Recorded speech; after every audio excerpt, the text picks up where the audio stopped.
I've heard as much as, 40 to $50 billion that has been stolen. They found $700 million in suitcases at the Minneapolis airport recently in suitcases. So these are not uneducated Somalis that can't even speak English that are doing this. What's happening is somebody figured out the system, and there's probably politicians. I mean, the Department of Justice is going to clearly have to investigate Tim Walz. Thank God he's not our vice president, which, imagine that.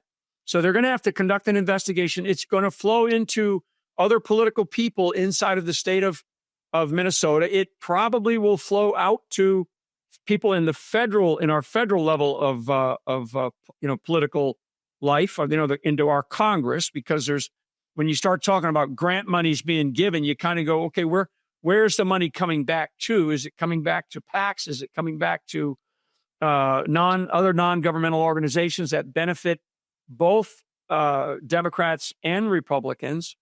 Where is this money that is going in, that's in these suitcases?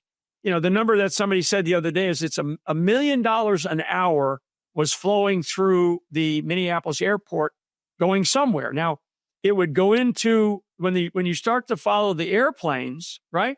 So now you follow the airplanes, because this is the level of detail that an investigator is going to have to get into. And this matters.